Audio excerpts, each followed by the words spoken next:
అది నమస్కారం. ఇది క్రైమ్ ఎవరెస్ట్ ఛానల్ ఇవ్వాలి, బట్ ఎస్పీ ఛానల్ ఇస్తున్నాం. క్రైమ్ ఎవరెస్ట్ ఛానల్ ఎందుకు? ప్రమాదం, తప్పు, నేరం, ఘోరం, అంతేనా? మన ప్రాణం మనం తీసుకోవడం ప్రమాదమే.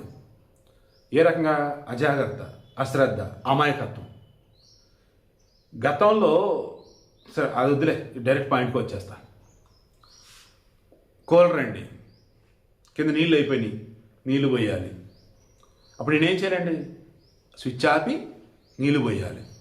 స్విచ్ ఆన్లోనే ఉంది, పైప్ తడిగా ఉంది, పైపు నీళ్ళు, ఆ నీళ్ళు కింద కూలర్లో పడుతున్నాయి. ఎక్కడో చిన్న షార్ట్ సర్క్యూట్ సమ్ మీద వైరింగ్ ప్రాబ్లం ఉండి ఆ లోపల నీళ్ళ కరెంట్ పాస్ అవుతుంది. ఆ నీళ్ళకెళ్ళి ఈ నీళ్ళు ఇలా తాగింది, కరెంట్ ఇలా పాస్ అయిపోయి నాకు తాగింది. మా ఏసర నగర్ లాంటి పాపం ఎవరో మరి ప్రశ్న ఎక్కడో తెలియదు మరి పాపం. ఇప్పుడు న్యూస్ వచ్చింది, హైదరాబాద్ ఏఎస్ఆర్ నగర్లో కృష్ణానిబడి ఓ వ్యక్తి 40 పాపం 50 సంవత్సరాలు పెద్ద అయినట్టు పాపం కూలర్లో నీళ్లు పడదాం అనుకున్నాడు. ఎందుకు? కూలర్ ఆన్లో ఉంది, నీళ్లు లేనట్టు నేను చూసి నీళ్లు పడుతున్నప్పుడు సేమ్ షాక్ వచ్చింది పాపం, స్పాట్లో పడిపోయాడు.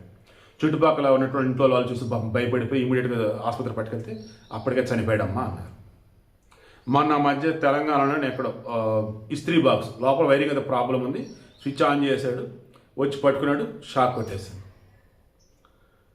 నేను చెప్పదలుచుకుంది, ఇంట్లో కరెంటు వస్తువులు ఏవైనా సరే దయచేసి మీరు పట్టుకునేటప్పుడు ముందు స్విచ్ ఆఫ్ లేదో చూసుకోండి.